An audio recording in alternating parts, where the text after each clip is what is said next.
Good morning and welcome to this week's episode of Finding God in the Dark, wherein we talk about popular movies. This week we're going to discuss a film that maybe a lot of folks haven't seen, but first some introductions. My name is Don Stevens. I serve Asbury UMC in Woodstown and St. John's UMC in Harrisonville. John? Um, Pastor Jonathan Campbell. I'm the pastor at Lacey United Methodist Church in Forked River, New Jersey. And Evan Dodge, pastor at St. Paul's in Brick, New Jersey. Amen. So this morning, okay, it's going up in the morning. It's not morning when we're recording. We've given this away before, right? Uh, we're going to talk Way about. to bust the mystery. Just go on. Stop it. So this morning we're going to talk about a film called Spirited Away. Spirited Away is a Japanese animation film. It is written and directed by Hayao Miyazaki. Miyazaki has done quite a number of animated films. Evan and I talked a little about this when we reviewed Akira a number of weeks back. That particularly in Japan, they don't have a Hollywood industry the way that the United States does, but a lot of their television and movie production is done through animation. So anime is a very big industry in Japan, and they tell all kinds of stories. It's not just like we're used to cartoons being cartoony and for kids. Anime is for all audiences, really, across the spectrum of audiences. This film, I think, is okay for maybe some older kids. It does have some things in it that are kind of scary and a little, it might be a little disturbing for younger kids. But the basic story is about a young girl who the family is moving to a new place and they get lost along the way and end up in this spirit realm, and how this girl has to sort of go on a journey of self discovery, if you will, to rescue her parents. So, Jonathan, you have not seen this before. Evan and I have. So, what's your first thoughts on it, John? Yeah, I really enjoyed it. It was interesting. Kind of reminded me. I moved a lot, especially in high school. I was in a different state every year for high school. Mm-hmm. I started in Kansas, went to Texas, went to California, then ended up in New Jersey. So, you That's a know, journey. yes. And so moving was difficult, especially I'm an introvert. So, that kind of idea of the fear of moving, the fear of loss, kind of connected me in, drew me in. And yeah, I definitely saw a lot of interesting themes in the movie. I liked the idea of naming and the idea of the power of the name. That's Right. a big biblical, as you guys know, that's a big biblical theme that most people in the pews don't know, that numbers and names in scripture tell a story in and of themselves. Right. Um, and so that idea was pretty powerful. And of course, the idea of love and companionship and friendship and the differences that makes. All of that stuff was really unique and I thought pretty profound. And to me, this was a good, especially you think about the time it was made in the early, in the early 2000, 2001. 2001, yeah. You couldn't have told this story in live action and have the scenery developed the way you'd want it to be in telling this kind of fantasy tell. So Right. it's just a good reminder of why animation can be really helpful to tell a story that's built on fantasy. So Yeah. Evan, you look like you got something on your mind. Um, well, I don't know. I mean, I think Jonathan, would you find like aesthetically and visually, the movie is like yeah, gorgeous. yeah, It's beautiful. The music is great. There's something just about the movement of the people and the spirits and the creatures that yeah, is I don't know. Just can't stop watching it, Yeah. whatever itch that I have, it just scratches it. It's beautiful, artistic, and but I thought there were a few, well, particularly No Face, right? He's behind us here. Right. This is when they're on the train, toward the end of the movie. Mm-hmm. Um, he adopts the characteristics and personalities and inclinations of the people that he consumes. Yeah. Right. But it's all in kind of this search for affection and belonging. Yeah. And he eventually finds that in Chihiro, kind of finds someone who like is sincere with him and seems to appreciate him and is curious. He kind of becomes enamored of her. But I think that there's there's a dare I say, Christian principle right there, right? I think that of adaptability, of perhaps, I think of St. Augustine, said our hearts are restless until they rest in God, like searching, longing, trying this, trying that, trying to consume this, be friendly with this group of people, trying to find a place of belonging. And I think that, we would say for Christians that's found ultimately in Christ. Yeah. And so I really like No Face. I think there's a lot of, we can make an explicitly Christian connection, but just more broadly, kind of just spiritual connection there in this idea of belonging and acceptance and trying to find a place. Well, and especially I think for young people, but even for adults, we have a tendency to want to be accepted, want to be loved, want to be embraced, and we are willing to take on kind of a mask of ourselves so that people will like us. So if someone likes sports and you don't really care about sports, you may fake your way through a conversation so you can bond with them. Yeah. Right. And those kind of things but the danger part of that is we all do that to some degree to build connections, but the conversation that happens in this movie in a lot of ways is there a point at which you lose who you really are? Yeah. And that's always a powerful conversation to have with anybody is, okay, you're well liked and people are drawn to you. That's great. But who are you really? And do they know who you are really? And the love that you seek is only going to really connect with you and give you what you want if people really love you for who you are. And you can only be loved for who you are if you really articulate who you are. And so that idea of creating space is something that I think churches have to work on and really dedicate themselves to being a place where people can really be honest about who they are.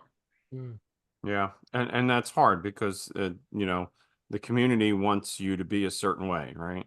Well, yeah, and Christians oftentimes want, you have those powerful songs. What's that one by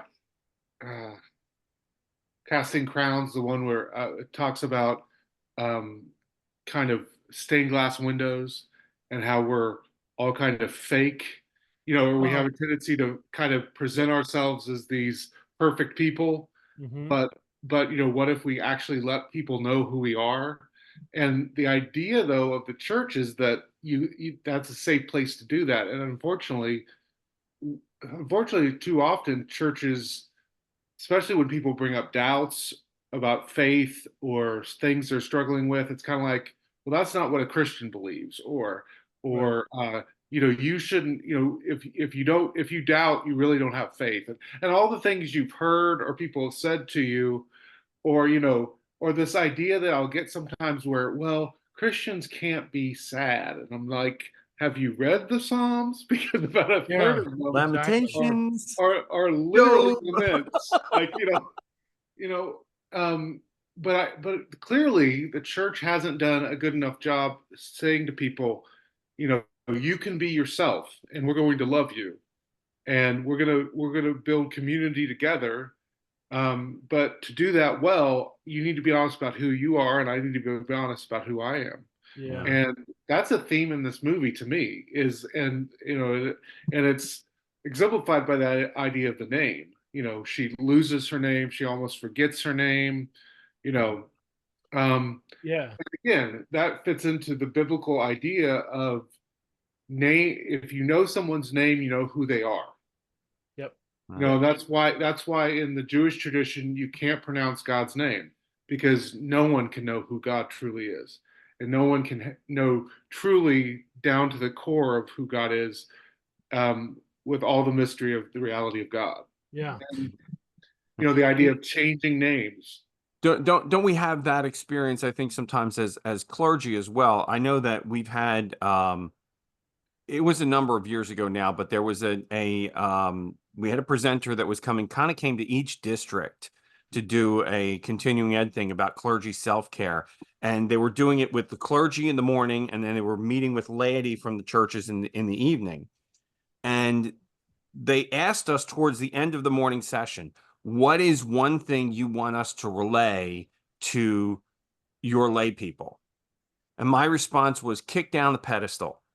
And she said, explain what you mean. I said, people have a tendency to put clergy on a pedestal. You're this great role model. Look, I don't mind being a role model, but I don't need to be looked up to. I am on the same path as everybody else. I've got a little more of this stuff, than other folks have. But we're all on this path together. And so don't put me up there. Let's learn together. Let's be, do this thing together. I wanted to something that really occurred to me. Now I've seen this film several times now, and I watched it again this week. But No Face, in a lot of ways, reflects Chihiro's journey, because she starts out, she doesn't want to move. She's very bratty about it. I don't want to go there. I don't want to do this. And it's this growth and maturation of her character. And he kind of starts out the same way, just trying to meet people's needs and give. But there's this whole aspect of wanting the affection, wanting the adoration, and then kind of growing to a point where he's just okay being himself, or being itself, I guess, whatever, because we don't understand what it is other than spirit. So that I thought was really interesting. I had not picked that up before. I don't know. Other observations. I mean, there's also a lot to do with excess and greed. Yes. Yeah. You know, and that's I really reflect on. I don't know how you guys feel, but I feel like the greatest issue in the churches I've served, and in the people that I'm called to be their pastor, overwhelmingly is excess. This idea of they're just flooded with things, and their lives are just filled with things instead Mm. of things that truly, ideas and people and passions that truly matter. And yet, so many of my people look at themselves as really poor or not having a lot, and bringing in that conversation of, a while ago in a sermon, I was like, you guys realize that all of us have easier times than kings 400 years ago. Because I said, how many people got up this morning and took a shower and it was hot water? And, how many people today got up and they didn't have a toothache they've been dealing with for 6 months? Or if they did wake up and they had a toothache, they went right to the dentist the next week and got it dealt with. I'm like, kings 500 years ago couldn't do that stuff. And so sometimes we forget how well off we are, and we have a tendency to view ourselves as needing more instead of recognizing we have abundance all around us. Yeah. And we've had that, this was going around a few years ago, this whole idea of the 1%, the 1%, the 1%. Well, I actually turned to my church folks in a sermon one time, and I said, you realize when we talk about the 1%, globally, you're all the 1%. Yeah. Because this country lives very, very high on the hog. So you both have kind of touched on, there were like two segments of the movie that I wanted your takes on. One is at the beginning where they end up in that abandoned amusement park, and the parents just engorge themselves and become the pigs, Right. and what that says. And the other is, Jonathan, you made explicit reference to it when Chihiro goes in Yuribaba's bathhouse, and she takes away one of the characters in her name. So she goes from Chihiro to Sen. Right. And the people stuck in the bathhouse, she's taken their name and they have forgotten what it is. And so they're trapped. And I mean, to me, there's a lot of depth there. Yeah, absolutely. To me, it speaks to this idea of what defines you, and that's a battle that I feel like modern American Christians especially have to deal with: is what defines you and what gives you worth. And ultimately, the Christian response to that, I feel like the biblical response to that is, you are a beloved child of God. That's what gives you worth. That's what gives you meaning. What gives you identity. But yet we often forget that. We forget that about ourselves, and we forget that about other people. I mean, if we really truly believed someone was a beloved child of God, it would be really hard to badmouth them and really hard to hurt them, because we would recognize we're hurting a child of God. And yet we so often forget that. We forget where our worth lies. You know, you referenced St. Augustine, but that idea of we're going to be restless until we rest in God. And that is a foundational message of Christianity, of the gospel, of this idea that money is not going to give you peace. Power isn't going to give you peace. Sex isn't going to give you peace. A room full of friends isn't going to give you peace. What's going to give you peace is you recognizing God's love for you and you resting in it. And that's hard for all of us, but it's something that to me is just kind of a pillar of what we're called to do as pastors, is remind people of that. Yeah.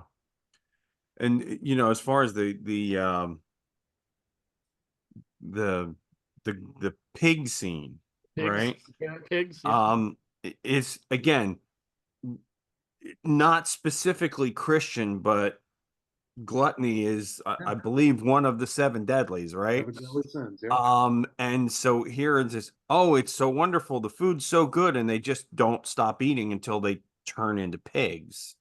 And it's interesting that whether Chihiro chooses not to because she senses there's something wrong here, or she's just being bratty, her choice ultimately leads her to a place where she can be the person that saves her parents, rather than her parents just becoming pigs and they just disappeared from the face of the earth. They went into the spirit realm, they became pigs, and they were consumed.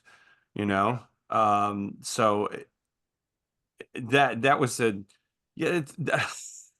think the first time I watched that, she kind of wandered away and then she came back and her parents were pigs. I was like, all right, what is this?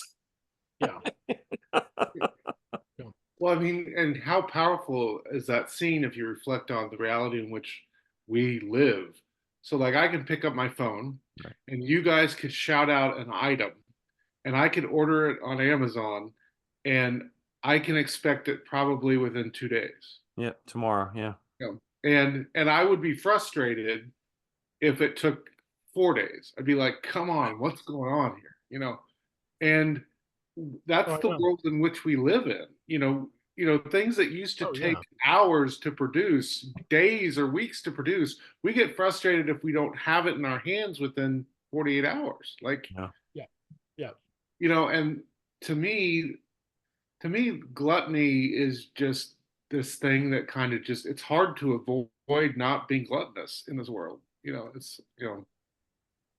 And I think too that particular scene speaks to, and listen, I know next to nothing about Japanese culture, but there does seem to be this Japanese aesthetic on self-discipline, on orderliness, or and whatever. And honor, and yes. And honor. so Yeah. this is dishonoring behavior. It's gluttonous. It shows a real lack of discipline.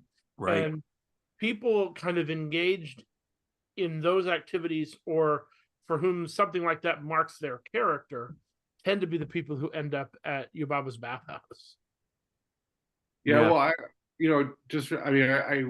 was lucky enough to we're lucky enough to be taking in some more new members at Lacey and doing a membership class, and I and recognizing when I talked about a foundational piece of Methodism is accountability, and that we hold each other accountable, and this idea of discipline and disciplining ourselves around our spiritual practices and our lives.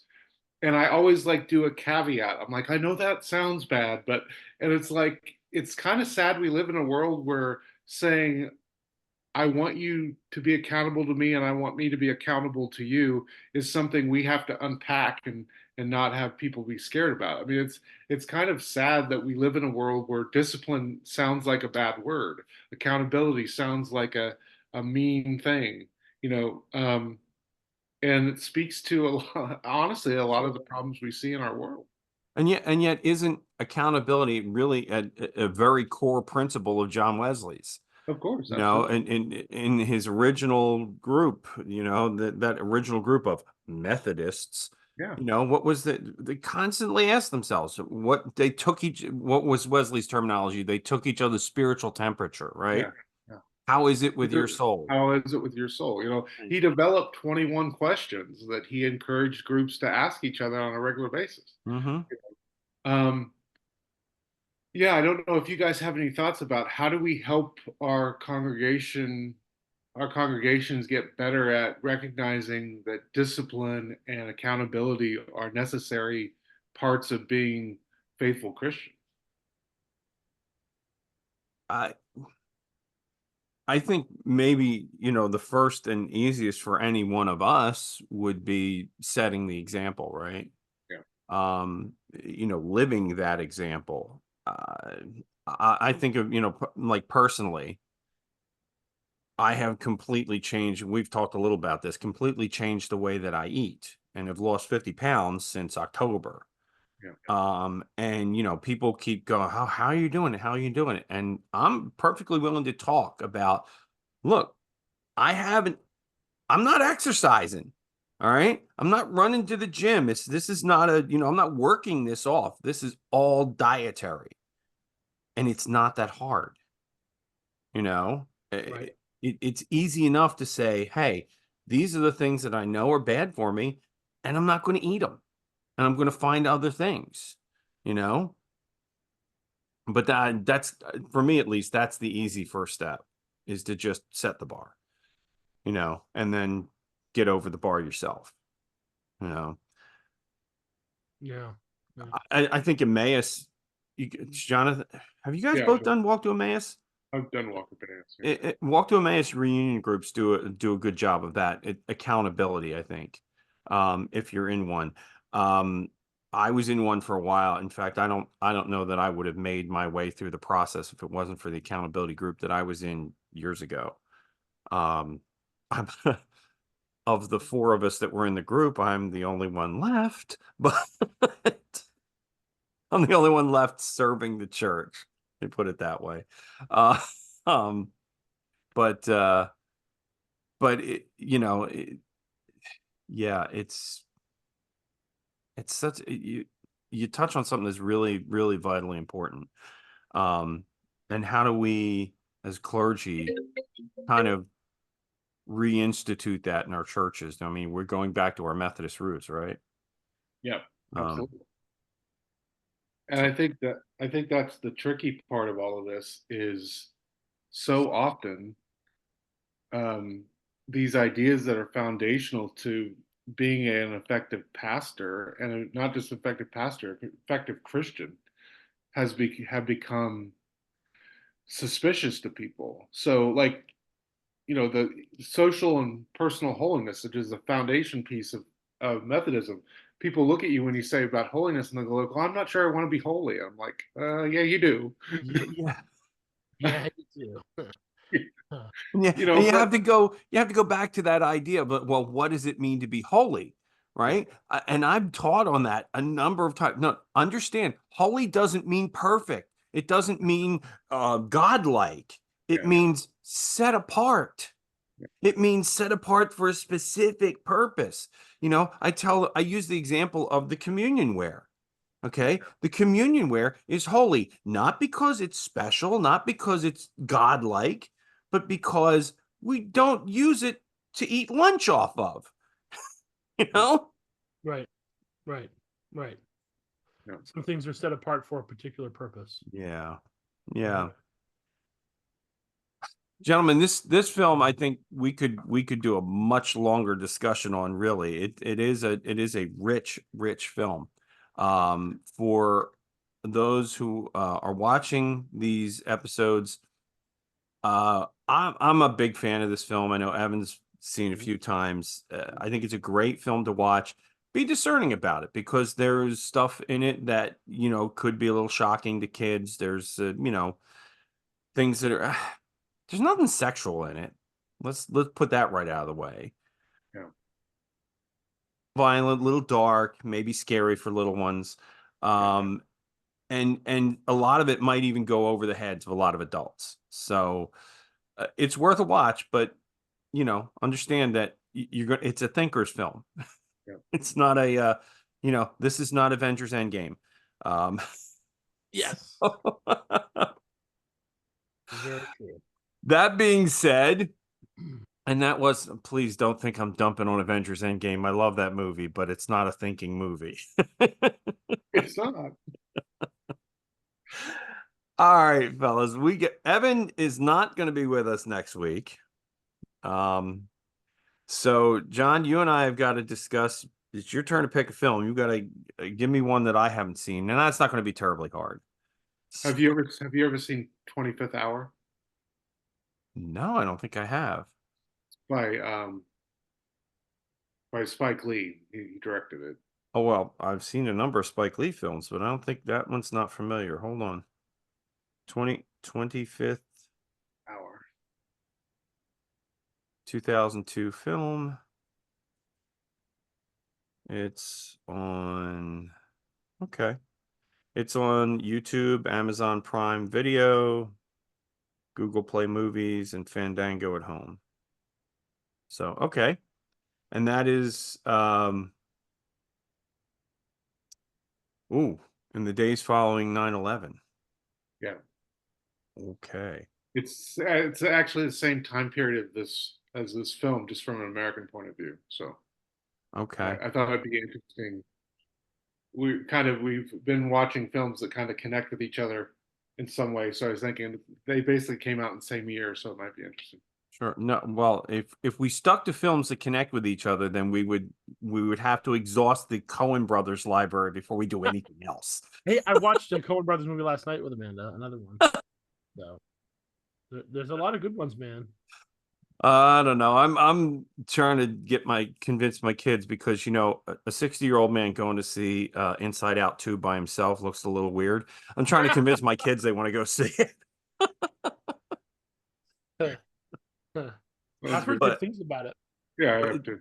The first one was great. And the second one's getting good reviews, so I kind of want to see it, but Yeah, I've a mental health therapist friend of mine said it's a great film, especially for kids, about regulating emotions. And that's right in my wife's wheelhouse. Maybe I can get her to go. We'll do a date night or something, There you go. because we don't get to go without the kids very often, So, all right, gentlemen, I think that will wrap it up for this week. Friends, we do if a bit of a warning, let me put that out there. If you have never seen a Miyazaki film and you watch Spirited Away, be prepared to go down a rabbit hole because Miyazaki's films are very engaging, and particularly the animation style will just draw you in. All of his films are like this. Beautifully animated films. Some of the stories are better than others. I think Spirited Away is one of the best. But they're all really great stories, and with a depth of things to it. And we never even touched on the whole environmental thing that was in this film, with the stink spirit and the polluted river. Watch the movie; it's a good movie. That's all I'd Yes, say. it is. Other than that, so this week, John and I will be watching 25th Hour, and we will discuss that next week. Any last thoughts? I'll take that as a no. All right, gentlemen. Until next week, friends, you know how to follow us if you need to. Keep on finding God in the dark, and we will see you all next week.